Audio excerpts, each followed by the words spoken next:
Hello, I'm Segun Manuel, and we believe that entrepreneurship is something we must develop in Africa and indeed the developing economies of the world. That is why we have this program called Let's Talk Business on this station.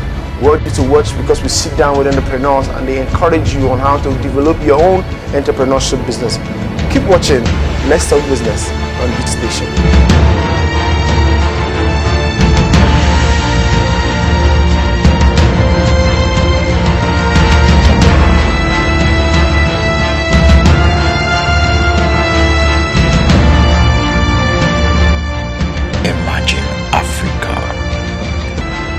Let's Talk Business showing on the station.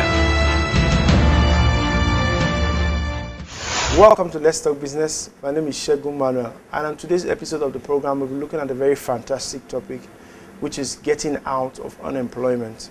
With us to do justice to this topic, we have a fantastic lady in the house.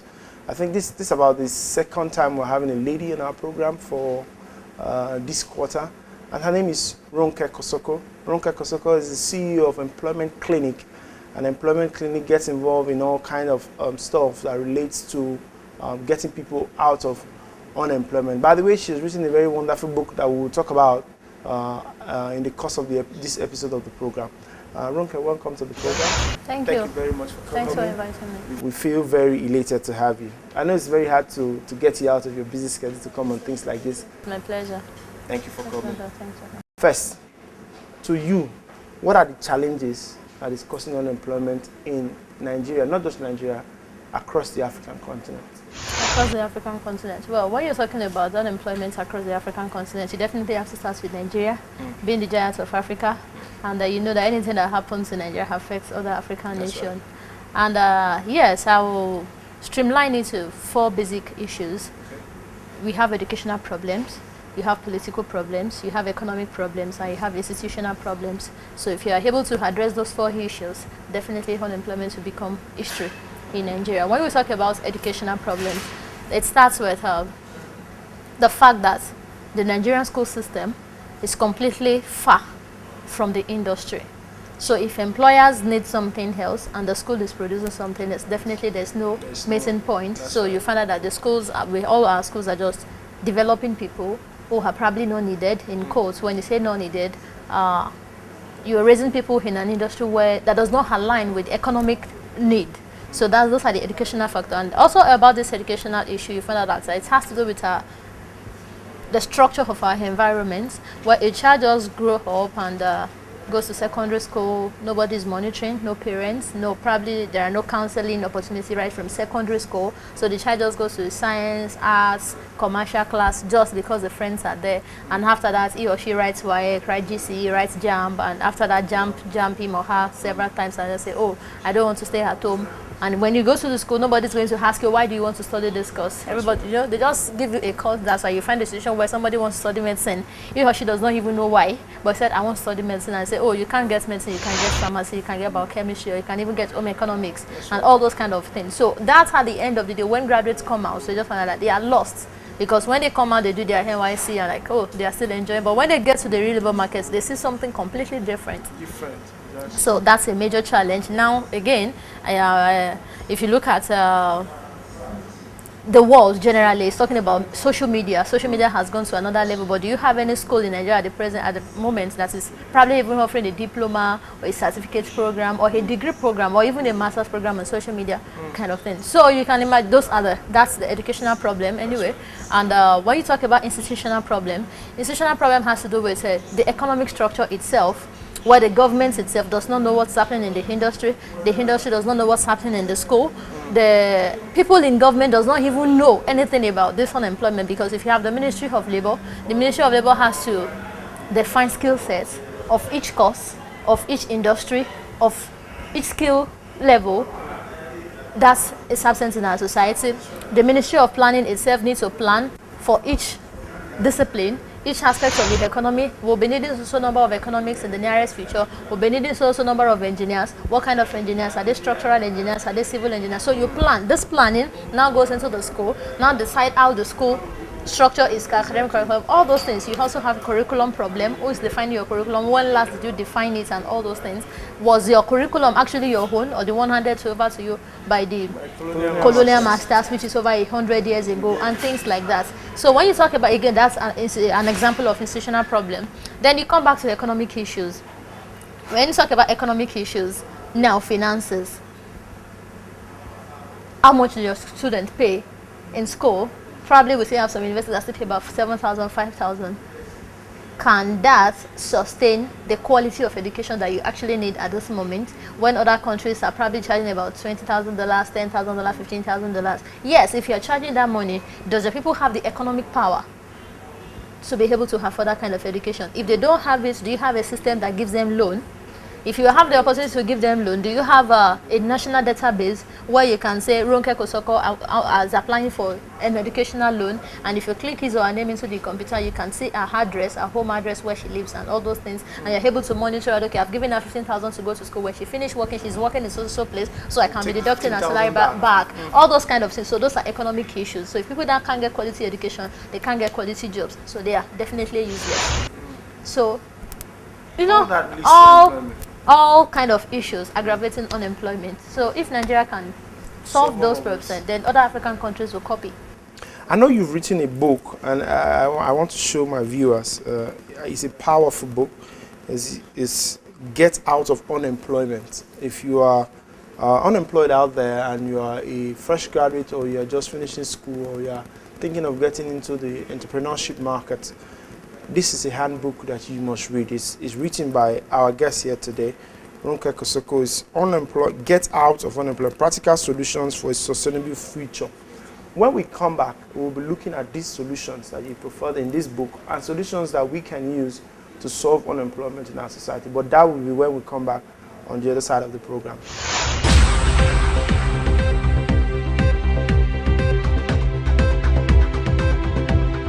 News, just as you want it, covering all angles as we move all around the world. Follow the flow and we'll bring Yes, our flow, always on point, on local, national, international, entertainment and sports news. We are second to none. We inform you for greater impact. ABN News. at this time.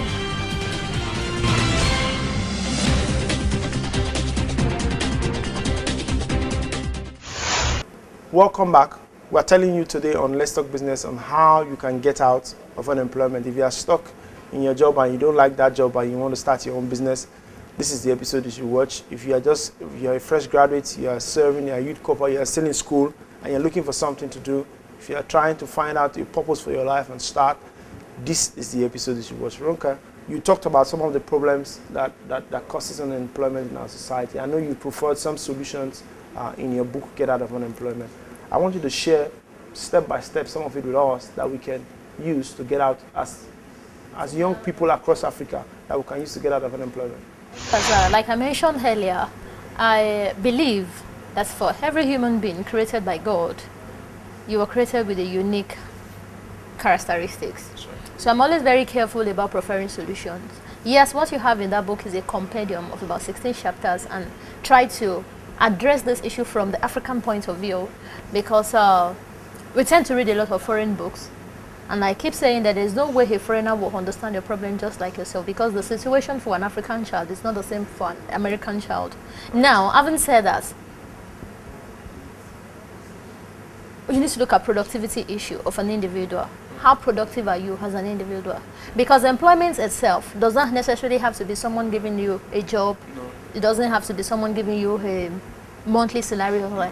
Being fully employed means at every given point in time, you are maximizing every resources available to you in terms of time, your mental resources, your financial resources, your energy. Sometimes you don't have money, but everybody has time.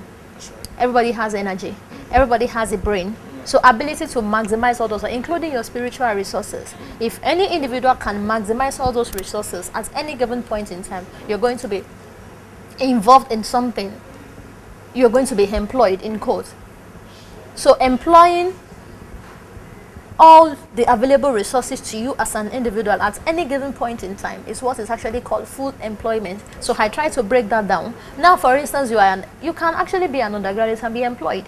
You are schooling and you have extra hours, and those extra hours you put them into something, probably doing a business by the side, probably thinking and strategizing about your future, that, oh, I'm spending 4 years here, when I'm graduating, what am I going to do? So all those extra years, extra hours that your friends are using to party, your friends are using to eat shawarma up and down the campuses, you are using it to put something together as a roadmap to what you're going to do after school. Now, or you want to go into entrepreneurship, you start finding out what ideas are available there in the marketplace. Okay, if I want to do it, how do I go into it? And probably even volunteering for somebody right there on campus. We've had stories of people who started selling bread and egg on campus. Perhaps some people started selling clothes. Some people started doing washman or whatever kind of thing. And they would make so much money while they were still in school. And on stepping out of the school, they just kickstarted it and just blew it up in a bigger way. You are employed. I'll probably say, oh, what are the industries available out there? Okay, how do I position myself?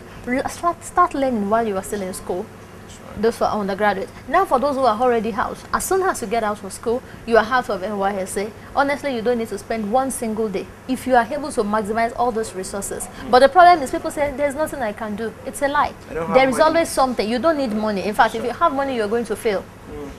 So you don't need money. And even if you have the money, if you don't understand how to maximize all your mental resources, you are going to have that money. At the end of the day, you're going to waste it, and you're still going to come back to square one. So that's why you find that people that have started from nothing, and all they had was an idea, and today they've built $1 billion empires.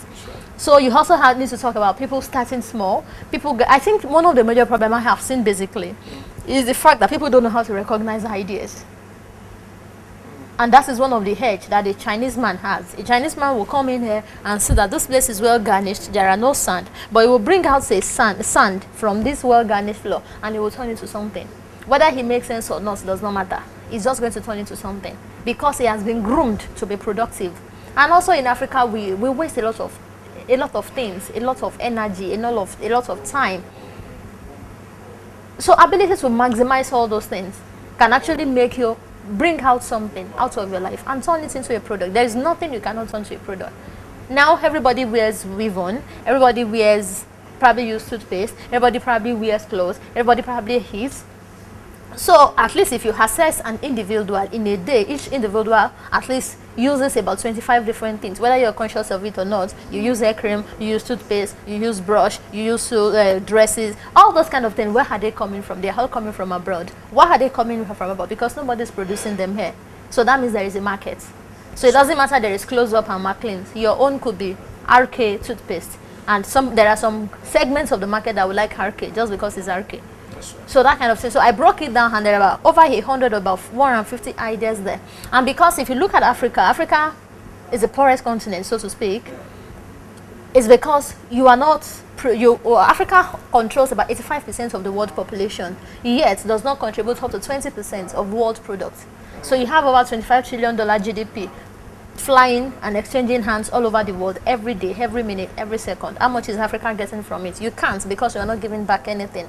So as long as you are consuming and you are taking your money out to other people, you are not going to be rich. So you now look as an unemployed person, what are the things that we are paying money for? How can I leverage on one out of it? And that is one of the things that has given Dangote an edge. It's not because it's Dangote. He looks at his sugar. Everybody eats bread. Everybody eats biscuits. Everybody eats something that has to do with sugar. You take mineral, you take more. So at least there is nothing people will do that they will not use sugar. So that's an edge. Okay, flour. People eat biscuits. People eat bread. Okay, they will need flour to do it. People eat meat pie and all those things. That's an edge. Salt. Is there any household in Nigeria in the world that doesn't use salt? So those kind of a thing. There are thousands and thousands of things like that. Basic Just look things. at one. Just look at one in your environment. Just look at one. For I read a report recently that African countries still go to as far as Holland to buy potatoes. And I said, we're just stupid. Why not go to Jos? You don't need to plant potatoes. There are farmers in Jos who have abundant potatoes and don't know how to do anything with it. So you are educated. Go in there and find out, how can I turn this potato to something else, and I begin to sell to some other people out there. You already have the product. You're not going to spend a dime planting or farming. So the people are there, they are farming, they cannot do anything. Why not look at it and now use your education and your time and now turn it to something package and transport it? There's a company in Kenya, all it does is export vegetables. So they plant the vegetables and you package it and they send it to Europe and you exchange it for dollars. So a whole lot of things, I broke it down there. Then I talked about attitude. Some people say, oh, why should I start with this kind of small thing? But are there any big empires out there that started big? No. So broke it down, use examples of people, examples that they can relate with. So those are the things you have in that book. I think about 16 chapters of in there. And that practically addresses the need of an average African person, knowing where they are coming from. And professional. I'm really learning something from what you've been talking about. But I'm going to bring a practical example, like you say. A typical African child will tell you, oh, I have this fantastic idea, and I'm waiting for who's going to give me 10 million naira so I can start the idea. I know you don't believe in it. Nobody will ever give you money. Nobody will ever give you money. Yes, there are points in your life where you probably have ideas, have been there. You have so much ideas, you know that if you do this, you're going to make money. And I always tell people that, see, an African child is a factory of ideas because he's averagely hungry. And when an individual is hungry, he or she is at his best. Just an average African child has experienced hunger at one point or another. At that point of their life, they are manufacturing a lot. So what I tell people is that at that point in your life, document all those things that are coming to you as ideas, all those things you're seeing as a problem. Probably you wanted to enter Danfo and you said, if there was BRT or if there was a train, and like, that's a problem, but that's the solution, that is money. So put it down. And all those kind of things. When you now put all those ideas down, now begin to look for a way. There is always a way to start small. It probably in the process of starting small, somebody will say, wow, what is this? The person will say, okay, I want to be part of it. But if you don't start, nobody's going to be a part of it. It's only extending in your virtual world. So now bring it out of your virtual world into the real marketplace. And you don't need money, trust me. If you have money, if you start a business, you're going to go through some rocky situation where things are not as perfect as it is in your virtual sense when it comes to the practical world. So now starting small helps you to cut off all those errors. Because an average wild child grew up in an environment where probably if he's hungry, the father can actually give him stamp to get food, doesn't have to go hungry. Now if he's homeless, even without a job, or the father or the mother can actually get a job, so he's probably never been homeless. That's right. And at the age 4 probably he has access to at least the most basic computer, and he has never jumped on Danfo or BRT, the trains are there, everything. So he doesn't really have any opportunity to think or worry about anything. So, but you hear that you have to struggle for everything. Honestly, I'm proud of you as an African child. Because all those challenges are doing something in your brain, bringing up some reaction. Why is this thing not there? Why is this happening? But all those problems are economic engine for the future. It now depends on your attitude. That's right. If it depends on how you see it. So the other man that is driving Molue, he doesn't have the kind of stuff, but he just think, oh, that's the best one. But you are seeing a challenge. That challenge, now hold on to it. It's something. Or food. In any situation, just look at the other side of it. It's a problem. Now look at it that if it would be better. Okay, how can I make it better? So once you have it in your head, just put it down. When you now put it down, now begin to think and think and think about it. Now probably you now need to talk to people. Probably when you now talk to people, definitely people will reject it. Will say, what are you talking about? Because the other person is probably also frustrated. But never mind. If it's coming out of you, it's your own uniqueness. Hold on to it, but find a way to start small. When I see people with disabilities begging, I don't get encouraged to give them money. But when I see somebody with a disability selling water or trying to clean the road, I stop and I give him whatever it is I can give. Because this person is disabled and is still trying to do something. It's showing me that if he's not disabled, he would have done better. Right. So it becomes easier for me to say, take this 5,000, take this 2,000 naira. I'm encouraged. Compared to somebody who has 2 hands and 2 legs and you're carrying a child that says, because I have 2 children, I'm disabled, give me money. I won't. Because those 2 hands and also just take 100 naira, buy pure water. While you're saying this, somebody will say, oh, why is this beautiful woman selling pure water? No, leave the streets, come and do this. And as a young person, honestly, you don't have any excuse. If you have a Kobank that was blind and is now celebrated all over the world, if you have people on wheelchairs who are doing all kinds of things, yes, our environment is not encouraging. That is the truth. But then you need to believe in yourself, because if you don't believe in yourself, nobody will believe in you. Right. So once you just start, if it's a sachet, 5 naira of pure water, you're starting with it, you are sending a message to the other person, and you are sending a message to your creator, the God himself. Will say, do not despise the days of small beginnings. So once you start, you are showing him that, see, if you give me more, I'm going to do more. And that's how things start. And so that's what I encourage young people to do. Then if you have now opportunity to have the 5 million, 10 million, just make sure you use it well. Properly. There's this idea that you have always talked about. I follow you on Twitter and I see some of the tweets you put on. I'm going to ask you to share on it before you go. The waste to wealth. You know, you've talked a lot about creating. That's what most people don't know. There's waste everywhere in Africa. Yes. But that's money lying down fallow. Yes, that's another problem. I think there was a time, about 2005, 2007, I had a report that Lagos State was spending about 1 billion naira monthly to clean its streets. That was before Fashola came in as governor. 2005, 2007. 1 billion, that translates to 12 billion naira per year cleaning the street. Now this is happening. Billion, yes. This is happening because we have not educated people on how to dispose their waste properly. Now a new governor came in and we saw a lot of transformation through Loma and things like that. Definitely we still generate trash, but it's being disposed properly. But at the end of disposing that trash, they're going to throw it somewhere. So you have a lot of dump sites. And recently the government privatized power. That has been in process for about 14 years.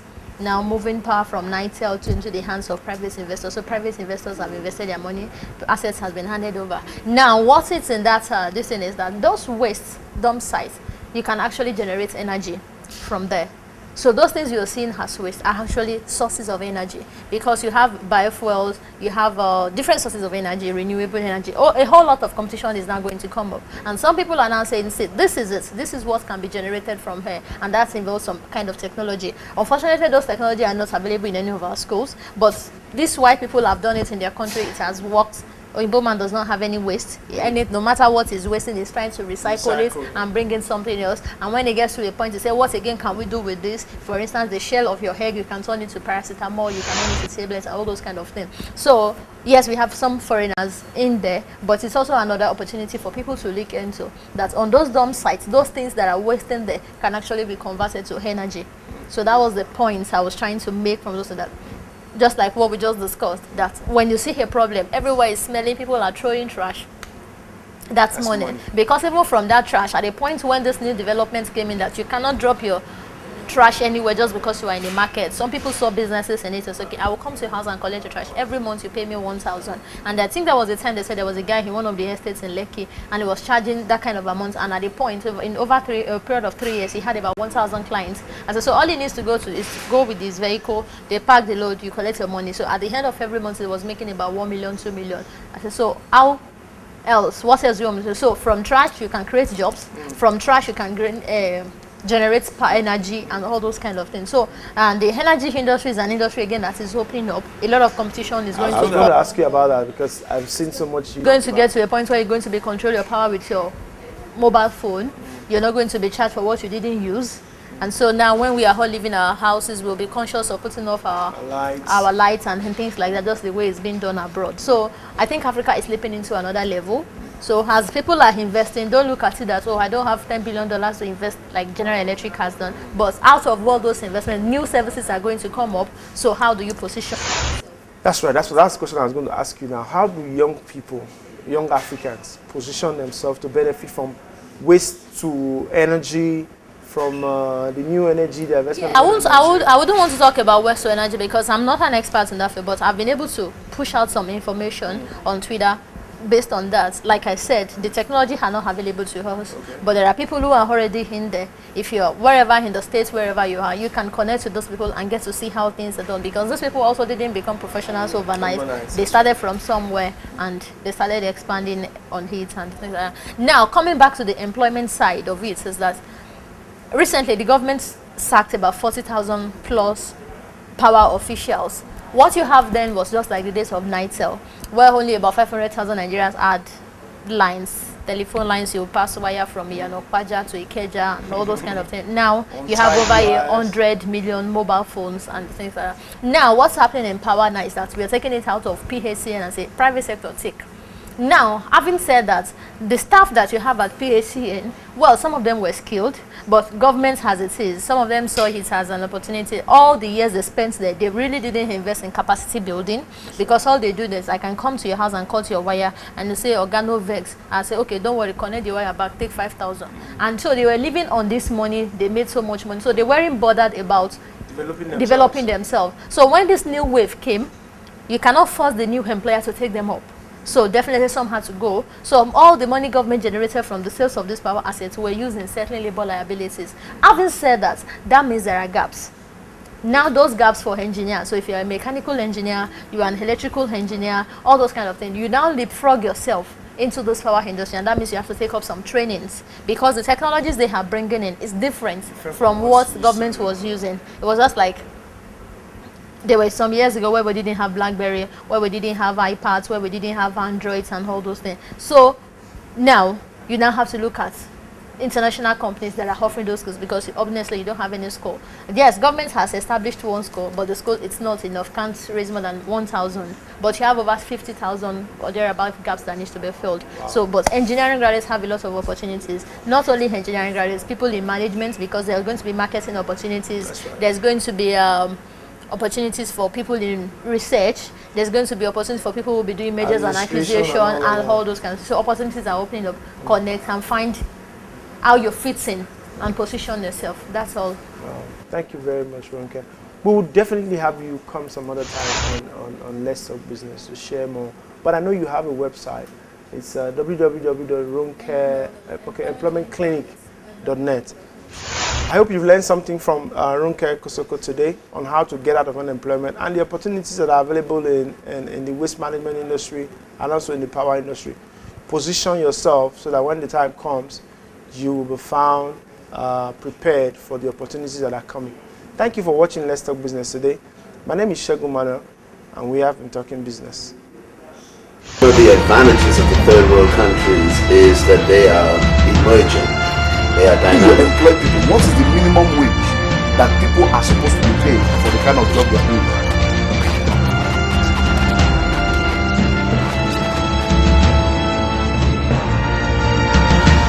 Hello, welcome to Let's Talk Business. My name is Segun Manuel, and on Let's Talk Business we look at how to build entrepreneurship, not just in Africa but in the developing nations of the world.